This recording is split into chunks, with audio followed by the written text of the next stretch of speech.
Hey, welcome in to another edition of the North Idaho Prepcast here on IdahoSports.com. Happy to have you with us. Episode 17 in basketball season. Oh boy. As always, this Prepcast is streamed live on Facebook, YouTube, and our X account, and always sponsored by the great company of Cornerstone Insurance. I'm Hayden Uhlenkott, and let's bring on our co-host of the North Idaho Prepcast, Ryan Scaggs. How you doing, man? We're good. First week off, have a little bit of time before hit some basketball games, and oh Yeah. boy, it's going to be getting busy, and a lot of teams are going to be playing soon. Yeah. I mean, you've got basketball, girls started before Thanksgiving break. Boys basketball is getting underway. Wrestling's getting underway. So there's a whole lot going on. And I'll just say this to start things off too, how fun our show was last week. I went back and actually watched it again. And I don't normally watch like our prior Prepcast, but man, that was a ton of fun. And those kids that joined us were freaking awesome. Heck yeah. No, that was a blast. I was thinking about that too. Like, man, I hope we can recreate that in some form. But there's no way. I mean, you don't have, the kids like Cooper Miller and Marley Pierce. I think it's impossible. I mean, those guys are irreplaceable. One.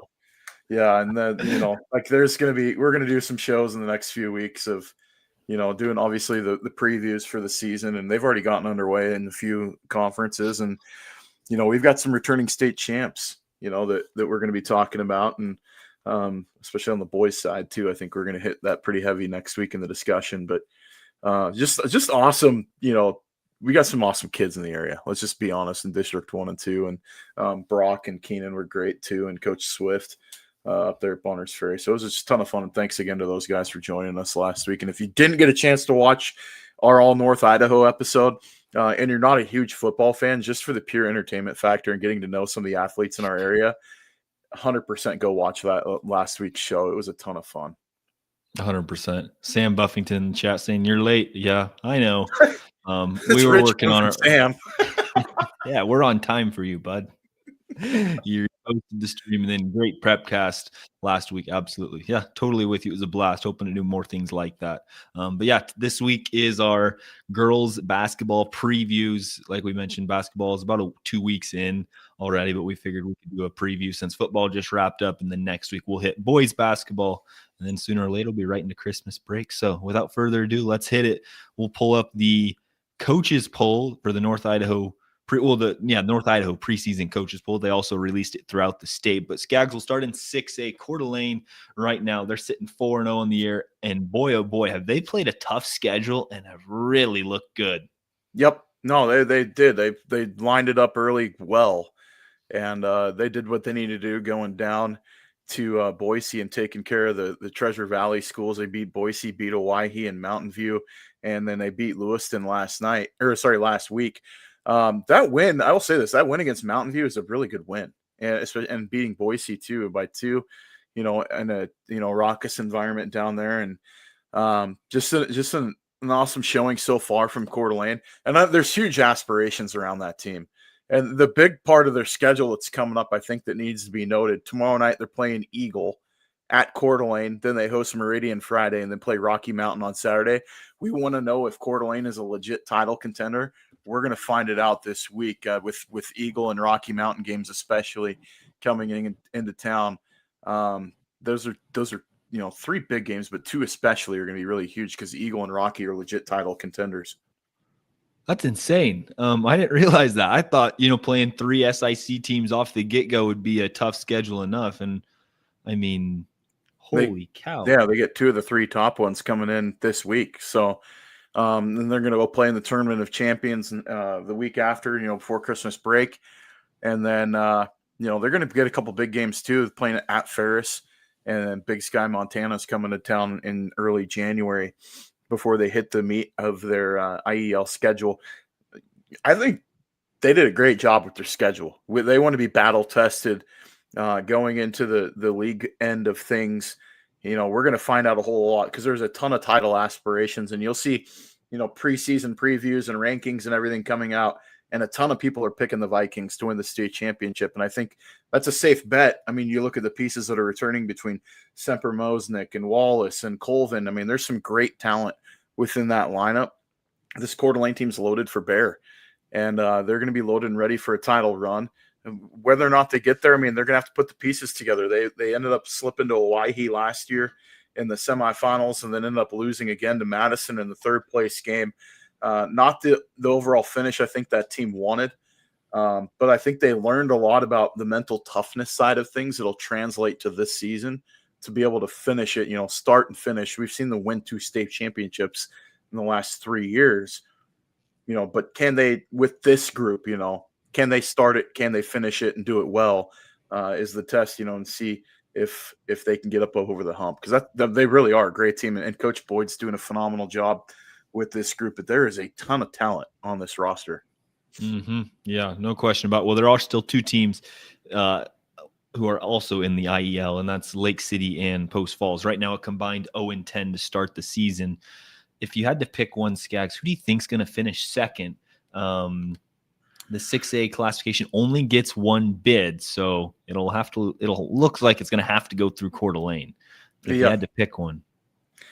Ooh, I mean, early on, Lake City has not looked good. They dropped a big loss to Lakeland. They dropped a big game, losing by almost 40 to Mountain View. Boise beat them pretty handily. That's a team I'm not going to hold high aspirations for. It's a young group at Lake City. And then you look at Post Falls, kind of the same situation. They went down south too, played the same teams Coeur d'Alene and Lake City did, and all took losses in those games as well. It's a coin flip. Excuse me. I would say 100% that is a coin flip between those 2 teams on who gets second. Mm-hmm. Yeah. No, I think you're spot on. I think Coeur d'Alene has that division all wrapped up if they just hold strong. No one gets hurt. You got to play every week. I mean, obviously you can see things happen, because we kind of crowned Coeur d'Alene with the volleyball championship early on, and then they drop a match to Lake City. So, anything can happen any given week. But the way it's looking right now, second place is kind of playing for, that it's not looking well. I'm not going to poo-poo on anybody's team and say anything too mean. But yeah, hot take of the week: Coeur d'Alene's not going to lose a game this year. I think that they could at one of their tournaments. I'm not going to say that. I think in the conference, yes, they go undefeated. Mm-hmm. Yeah, I think if anybody's going to challenge them in North Idaho, it's going to be in those crossover games, Lakeland or Sandpoint. I'll put it that way. Well, let's talk about Sandpoint and Lakeland. They're both tied for first in the coaches' polls with Moscow, Lewiston right behind them. I did watch Moscow play this year. They're a tall, athletic team. They have a couple pieces. I think they have a chance to put it together. There is 1.5 bids coming out of District 5 this year, so they have a chance. But so far, Lakeland, Sandpoint, they've looked really good coming out the gates. I'd honestly say especially Sandpoint. Yeah, Sandpoint's a team. I mean, Sean Kane, our he's the co-host of the East Idaho Prepcast, releasing these picks every week, and we're kind of setting our preseason. I picked Sandpoint to win the state championship early on. This is a special group, and I say this because I think both Sandpoint and Lakeland will be playing in the end of February at the state tournament. I think both those teams are state tournament teams. The Sandpoint group, and I know Coach Love left to take over the boys program, but Maddie Schoening took over as head coach. She was his assistant for the last, I think, 4 seasons. A sponge and one of his best players too. A Sandpoint grad. She's going to be just fine with this group. There is a ton of talent within the Sandpoint team, and you get players like Tomko that's in there. I mean, she's just a phenomenal athlete, great basketball player, very heady player, and the way that they play. I mean, they just spread around. They pass so much, just trying to get their matchups, find the empty space in the floor. They're very disciplined on the defensive end. This Sandpoint team is going to be really, really tough. And we're going to know a whole lot about them when they play down that Title I tournament down at the Mountain America Center coming up next week. Mm-hmm. That'll be a big one. They also scheduled that Lakeland Sandpoint. Those 2 teams don't play till the middle of January, both games. So that's going to be, I guess they play a little earlier in January, but yeah, battle on January 16th is going to be a whole lot of fun. Yeah, that's going to decide the 5A IEL. I think Lewiston and Moscow are ultimately, I think, playing for third place. And I don't know. I think it's a good season for them. Lewiston has a new coach this year. Try to see if they can build something up and establish some ground. And who knows? Maybe we'll be surprised. We've been wrong before. Lewiston very often. A nice win right out of the gate, beating Timberlake. But Timberlake returned serve and ended up handing the Bengals a loss the other night. So, Brady Bagby, who's coaching at Lewiston, yeah, I remember watching him and he was in high school. I don't want to age myself too much there, but he was a phenomenal basketball player as a high school athlete. But yeah, Lewiston ended up losing to McCall Donnelly. They've lost to Coeur d'Alene already, and then they lost again to Timberlake by 3 last night. But Lewiston's got some winnable games ahead of them. They got East Valley. They've got Pendleton. Both games I think that they can get victories in. They're going to face Post Falls and then a return trip from McCall. And then obviously the Vista Holiday Tournament coming up at the end of December. So we're going to learn a little bit about this conference. I think it's a little early to prognosticate too much because what you've seen is kids coming out of their fall sports season and kind of don't have their legs under them. But we saw Lewiston at times show flashes, and so we saw Sandpoint struggle last year with that group that they had at times, but they won when it mattered most come districts. So it's going to be. Lakeland is the one team I really circle and I look at just based on the lineup that they've got. I mean, they have size and spades. They've got a 6'4" post. They've got another 6'2" player down on the boards as well. They've got great guard play around the perimeter. Those two teams, I mean, kind of going back to, I don't want to beat the horse, but you look at Sandpoint and Lakeland as far as complete rosters, those are the two teams that just absolutely stand out besides Coeur d'Alene in District 1. Yeah, Max Oswald in the chat says Breckenmeyer, 24 points, Yep. 5 assists, 4 boards over the win against Moscow last night. Brecken's a stud. She's so good. I mean, you throw her with Jordan Tomko. They've got a 1-2-3 punch there at Sandpoint that's going to put up points nightly. Good to know. That'll be fun to watch throughout the year. 4A Scaggs, Bonners Ferry, Timberlake tied for first. I'm assuming the coaches decide to vote for each other. And or themselves.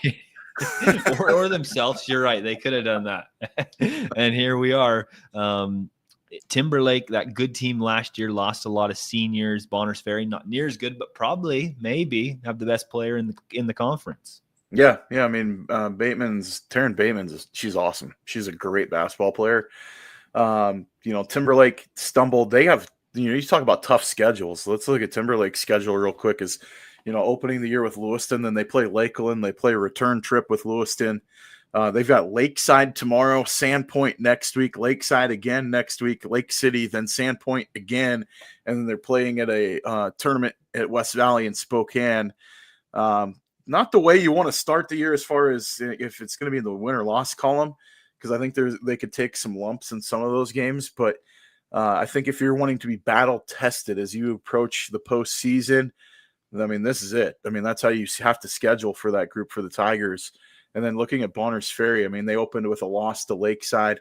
They lost to Sandpoint, and then they beat East Valley from Spokane last night. They won that game pretty handily. They're going to take on Moscow, then Stillwater Christian out of Montana. Then they've got Lakeland and Moscow and Coeur d'Alene. So a bit of a hard stretch for that Bonners Ferry team. And another thing to keep an eye on too is they got to play Deer Park, which is another really good school out of Washington. And then playing that Reardon tournament. If they play Reardon, that's another really, really well-coached team, a smaller school, but very, very tough. This is a huge, brutal run for Bonners Ferry to start the year, and it doesn't really get any easier as you look towards the end of the season. So, one of these teams, realistically, you could see going into districts, if Bonners Ferry is able to do it, they could be entering things with a losing record, which would be, I mean, it would suck. But at the same time, like you look at the strength of schedule is absolutely through the roof for both these teams. Yeah, you could have a losing record, make the state tournament, and have a decent max preps ranking, depending how all those other teams do from, really outside of the state. But, a running theme that we're going to see throughout this is Lakeside. We'll get to them later, but that's a solid team. And although it is 2A, I mean, they're good. They're going to punch up. Yeah, they're going to punch up. That's for sure. Yeah, you nailed it right there. Yeah, all right. Well, 3A. We've seen a lot of teams from 3A go, but typically it's Grangeville. Grangeville's been going for the last few years, and Kellogg's got in the party lately. Grangeville lost a couple players. They lost Madeline Green. She went on to play at LCSC as a freshman this year. But then there's Kellogg, Orfino, Priest River, St. Mary's, and I think that's a fairly accurate description of what these standings would look like. What do you think? Is there a chance Kellogg or Priest River move up? I think Priest River is the team that people are sleeping on a little bit. I mean, they really turned the corner last year within the conference and played well at times. They return a fairly large group from that team. So that's a team I would definitely be keeping an eye on within the conference. And, Kellogg's a team that's returning some pieces from last year as well. But I look at Grangeville. I mean, they're really the cream of the crop in the CIL this year. If you're looking at returning starters and players, they've got the star power. You got Karis Barger, and then they've got Addie Lefebvre as well. And so or is it Vanderwall? I'm trying to remember one of Vanderwall. Vanderwall. Yeah, sorry. As One well, of the Addisons is back. And so yeah, Vanderwall, and then you've got Autumn Long got some great minutes last year for Grangeville as well. She can shoot, and so we saw her last year when we did a game at Priest River.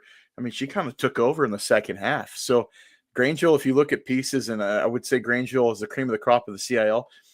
They're a dark horse for a state title run. I mean, 3A is going to be brutally tough this year, statewide.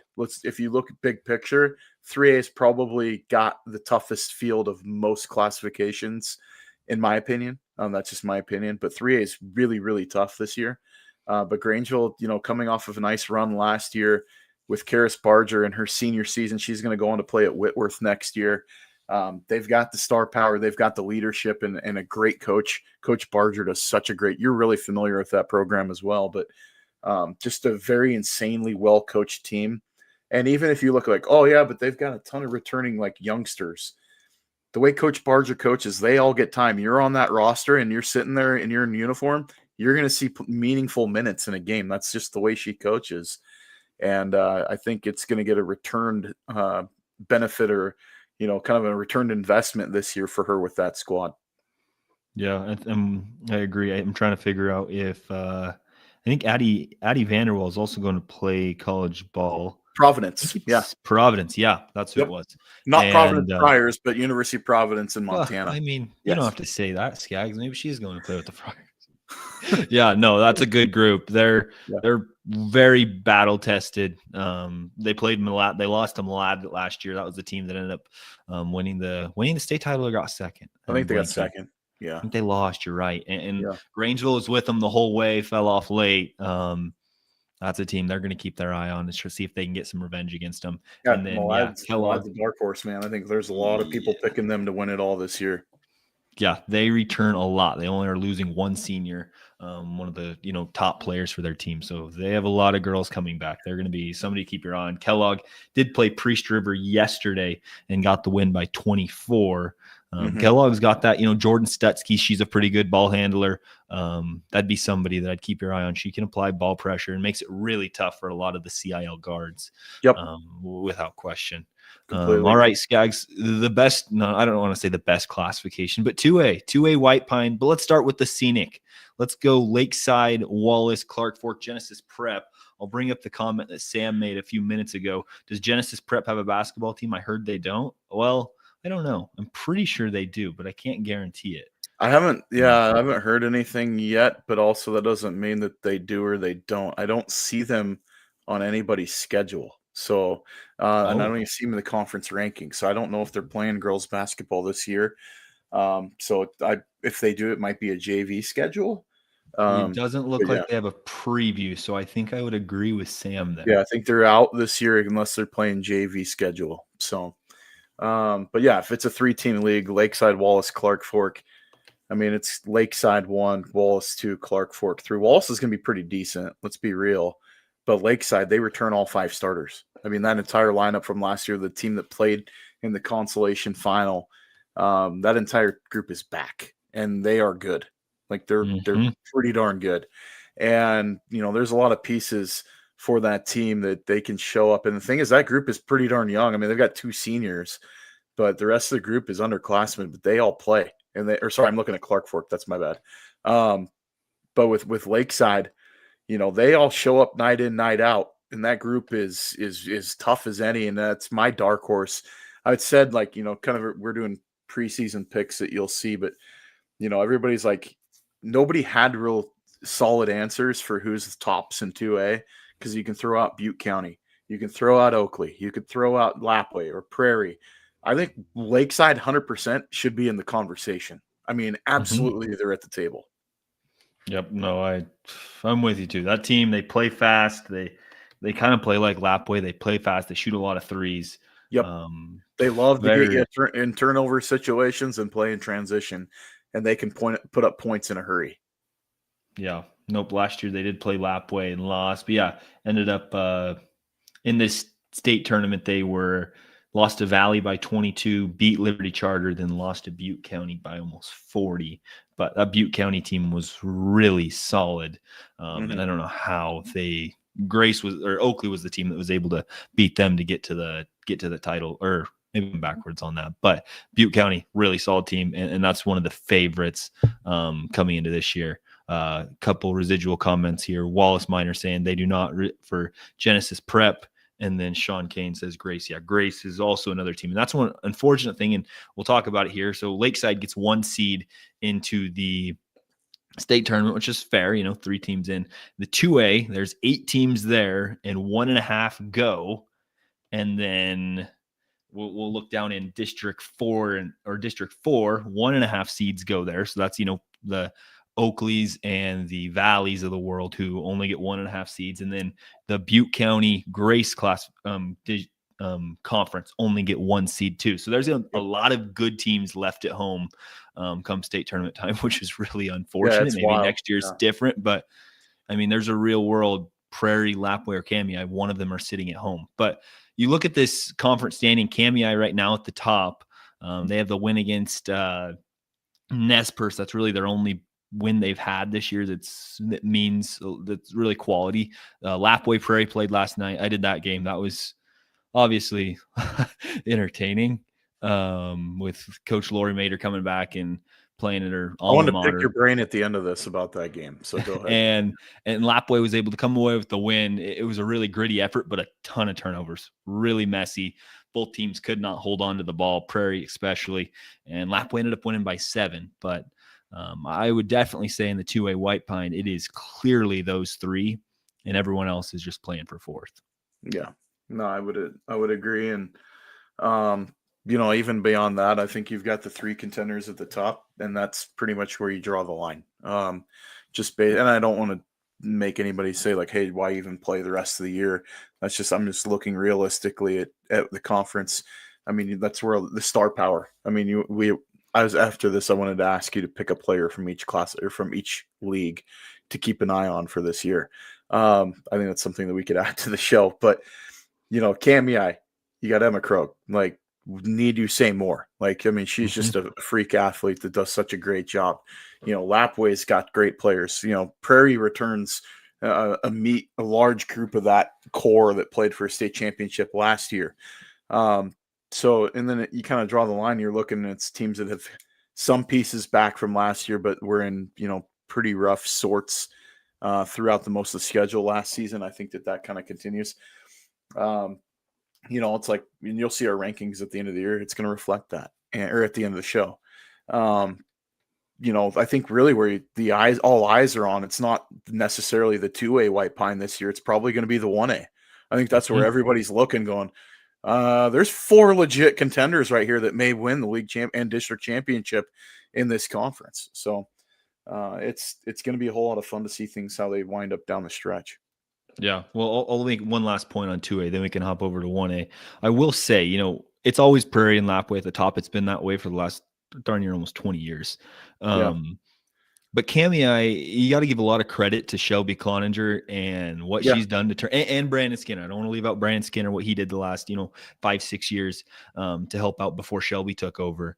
But Kamiah was a team that was at the bottom for a long time, and they put together a really good group. They had good athletes come through. So it's not like, it's always these 3. I mean, Kendricks had good teams, Clearwater Valley at times, Troy.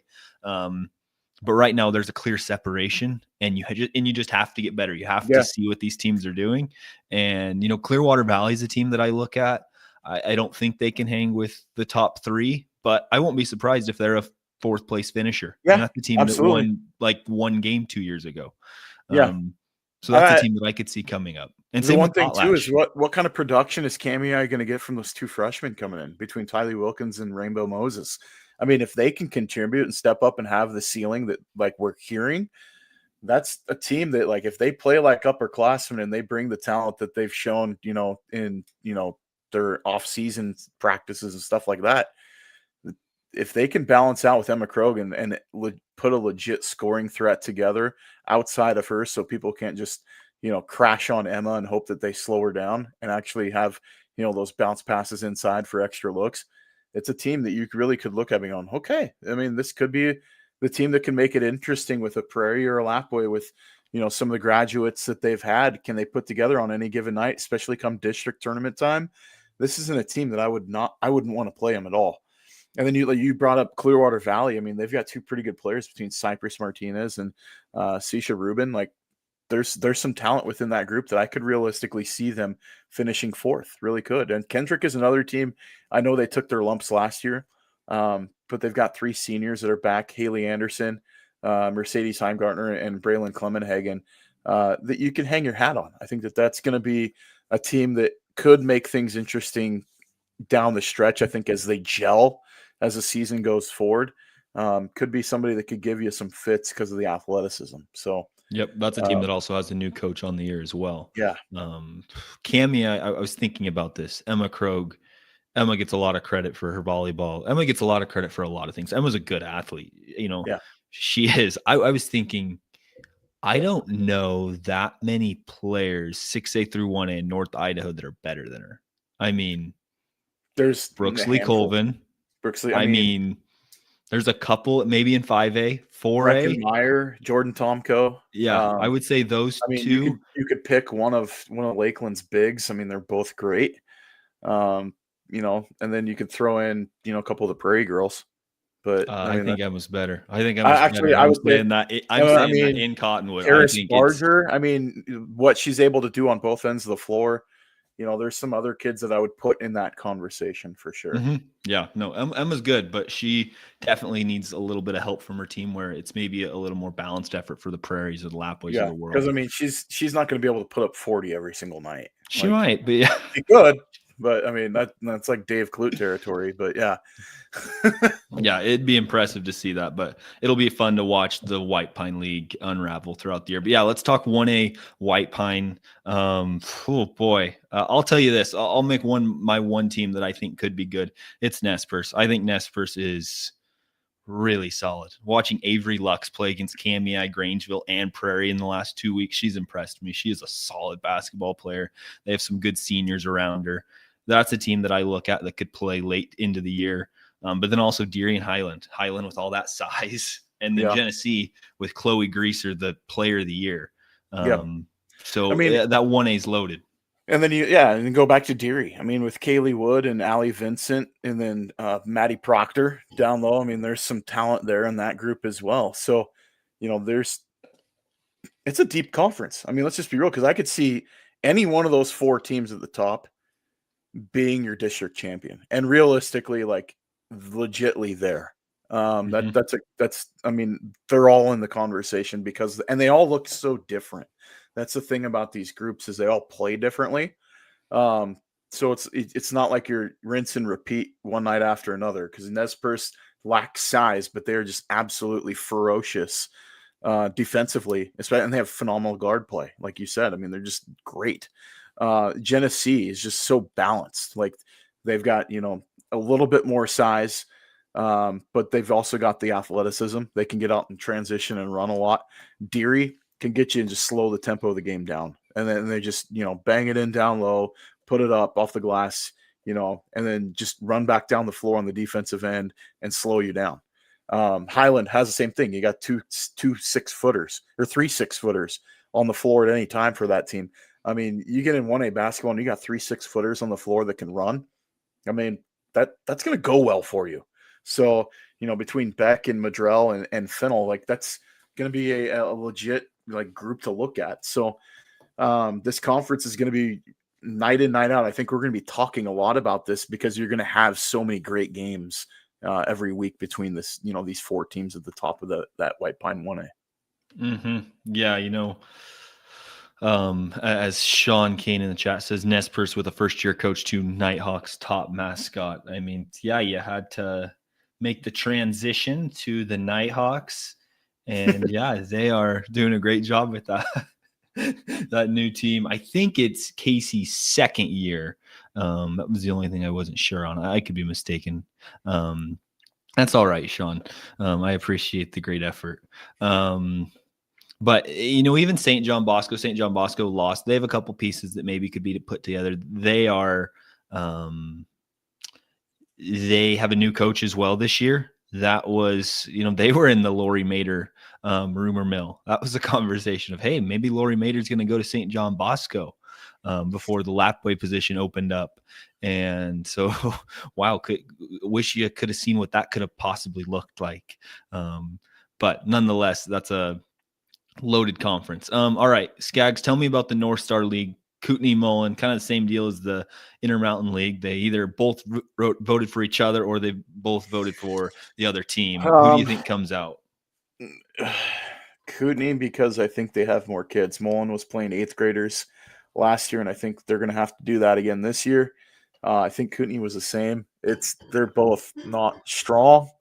That's just not their fault. It's just they're extremely, extremely small schools with low enrollment and not huge participation numbers. So that doesn't bode well when you're looking for filling a roster. You're going to have, youngsters on the floor at all times with those two groups, and they're just going to take lumps. I mean, especially with the schedules that they have to play up north, they're playing those, scenic Idaho teams pretty heavily in their schedule, relying on that.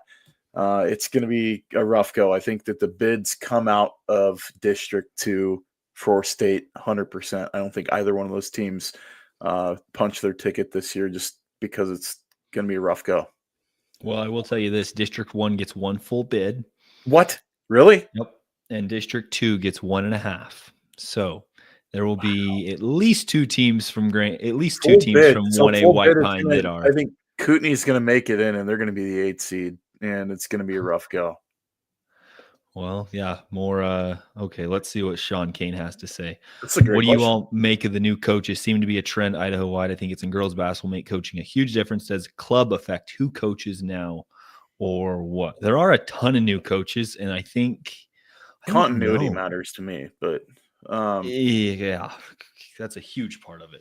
I mean, I think it's the fit for the group, right? The trust factor comes in huge.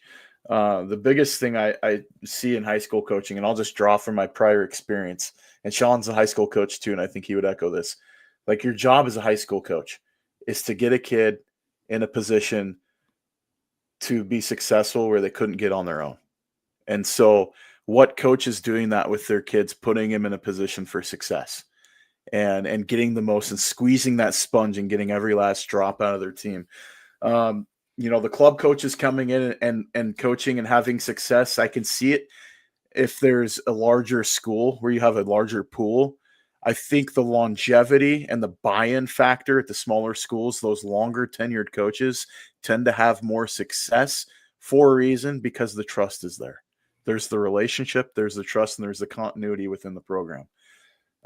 You can see some of the success with the club guys because some of those kids play for them already, 6 months out of the year, and they've been running those sets all year long, on the circuits going for AAU and everything else, and elite basketball and whatever else. But coaching is I think bigger at the small school level. It's a bigger reason than at the larger school. I'll just say that, and I could take some heat from it, and I'm okay with that. I will say this, though, you get outliers. Like Coach Will Love at Sandpoint did such a phenomenal job with that girls program. And he went to the boys side this year. He's going to be the boys coach this year. He has kind of that small school mentality of how he coaches. He gets, and Sean said this in a private chat we have between us. You're in that thread as well, but he said something that I think was absolutely monumental. Taking those B and C players and making them B+ and A players. Getting a kid that may not be the best athlete, but putting him in the best position that they're successful. Those type of coaches do make a massive difference. The biggest one, I think, more than anything, or I would put it up there with most other things, is like motivation. If they're a good motivator, they're going to get the kids up for a game where they're playing. They're not going to have those nights where you lay an egg against a team that you probably should beat by 20.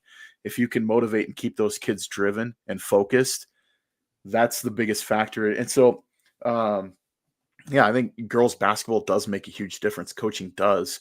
I think it matters more for the smaller schools than it does the large, just because talent isn't the dividing factor anymore. It's more cohesiveness and being able to play as a unit. I couldn't echo that more. I think I'm thinking like 3A through 1A, maybe 4. There aren't a lot of girls up here in North Idaho that play a lot of club basketball. There really isn't. I mean, There's quite a few. I mean, if you go to Coeur d'Alene, you get to the 5A and 6A, there's a lot of correct. kids Yeah, playing football. yep, Yeah. agreed. And so beneath that, they need coaching and they need cohesion. They can't just have a coach step in. It makes it really hard. The only There's a team lot of multi-sport athletes. When you get 4A and down, they're all multi-sport athletes. Yep. The only team that I could see that can I'm not taking away from coaching here, and I'm not taking away from Lori Mater either. The only team that can play that is born to play without a coach is Lapway. Yep. Lapway is just born playing basketball, Yeah. and they just have that ability to where they know how to shoot, they know how to dribble, they know how to play defense. There's maybe little things that you work on them, like how to back cut, how to set screens, how to run offense. That's something a coach really that's what makes Lapway so good, and that's what makes Lapway how Lapway could be so good this year. Yeah. But Lapway is one of the only teams that could really play without a coach and have success. A lot of other teams don't have that ability. Sean But says those kids have been playing club ball forever. And I mean, we talked to Zach Eastman, the boys coach at Lapway. I think it was like 3 summers ago. And, it was like, what sets you apart? And he's like, it's a culture thing. Like, we just buy into the sport of basketball, and you unlock the doors to the gym and turn the lights on, and kids show up. And it's like, if you're not having to beg kids to be there, and you just open the thing up and you let the kids play, and you leave it as a game and you don't make it a job. I think that's where the dividing line occurs with some of these programs of why are they so successful? It's because that's what they love to do. Like, they want to be there. They want to be playing.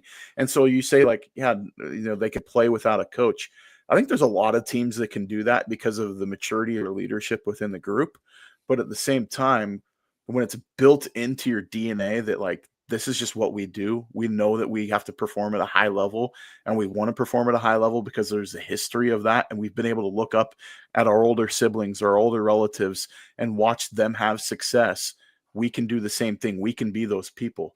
How many, I'll use the boys example again, but how many of those kids at Lapway want to be Case Wynot and got to watch him do what he did for 4 years at Lapway High School, that are in 4th, 5th, 6th, 7th, 8th grade, that now they have the opportunity to put on the Columbia blue and red, and they walk in the gym and the lights are on and they're like, all right, I can be Case. I can do this. He did it before me. Now it's my turn. I have to show up. Yeah, and you have the cases looking up to the, Titus Yearouts and the Yeah. Peyton Sabotas and the Ivory Miles Williams. Like it just goes Yeah. on and on and on. Yeah. So it's a really cool thing. The last comment here on this topic, Sean says the trend is not 20 years I agree. anymore. Club was just a factor I put out there. No, Yeah. I think it definitely plays a part. All right, last topic here. We're going to try to make this the quickest Prepcast episode for us possible. The I want to ask real quick before we Okay, do the go North ahead. Idaho 9. Pick one player from each conference to watch this year. Each conference. Yep. All right, number 1A Or the White difference Pine. maker. How about this? We'll pick a difference maker in each conference. It doesn't have to be the star player from the conference, but pick one difference maker to keep an eye on this year. Okay, I'm gonna need some help up north. But I can do the 1A White Pine. I'm gonna go Avery Lux. That's my difference maker out of Nez Perce. In 2A, the difference maker for me is Skyland Picard out of Lapway. That's a good pick. District 3 is going to be 3A? Sorry, 3A. 3A Central Idaho League would be I think Addison Vanderwall out of Grangeville. 4A, I would take Harris, but go ahead.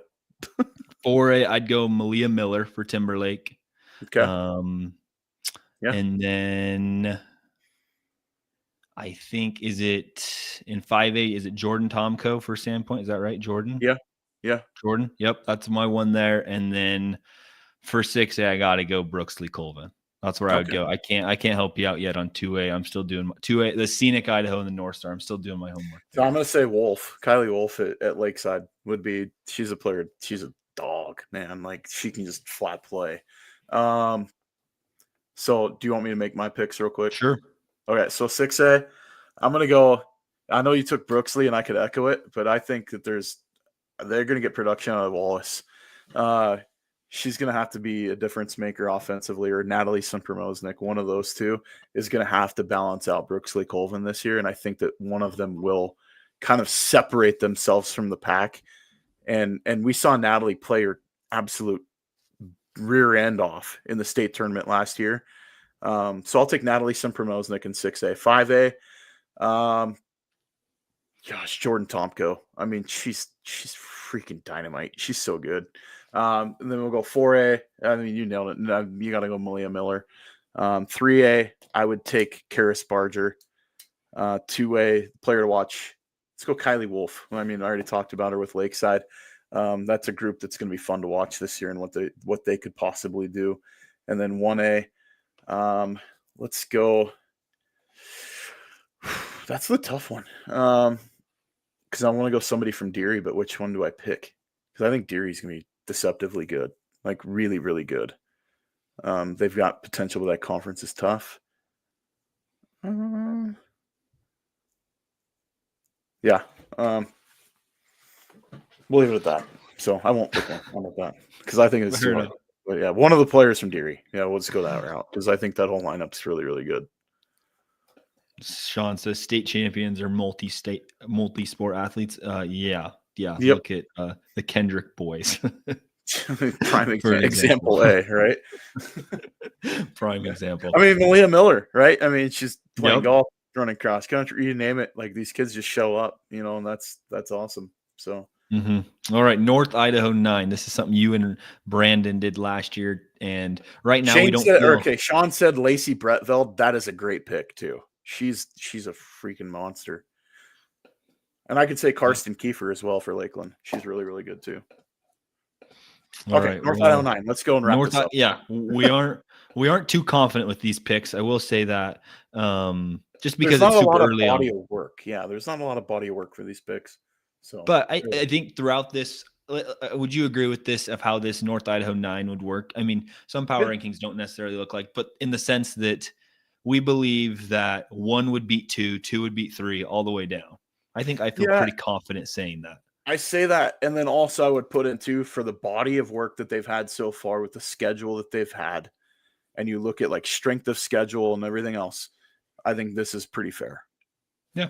Okay, well, let's reveal it. It's a ticker down low. So we have Coeur d'Alene, Sandpoint, Lakeland, Grangeville, Lapway, Lakeside, Prairie, Timberlake, and Deary to wrap up the group. Which one on there? Which team do you think at the bottom has the most upside to move up? Timberlake could. I mean, at 8, there's a lot of promise there. I know that they dropped the first game to Lewiston, but they've got a tough schedule too.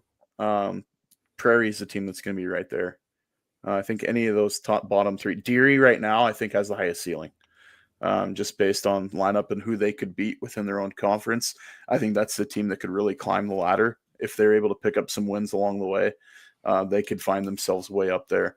But yeah, I think that looking at it, what we got right now, that's a pretty fair assessment for this point in the season. And these will change as things go on because there's teams on the outside looking in. You got Genesee, you've got Highland, you've got Nez Perce, you've got Kamei. So there's teams that aren't on here that are probably like sitting there punching air right now, saying, "What are you two knuckleheads doing?" But at the same time, it's like, hey, go win games and let the chips fall where they may, because this is another meaningless ranking. But at the same time, it's kind of nice to have that like litmus test.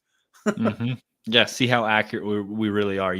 That's the big matchup. Number 6 Lakeside, number 8 Timberlake. They play this week. Tomorrow. Yeah. Tomorrow. Okay. So that'll either prove that we are right and Lakeside's legit, or Timberlake should be a lot higher on the list than we thought. But yeah, that'll be it for us on the North Idaho Prepcast. Thanks for tuning in.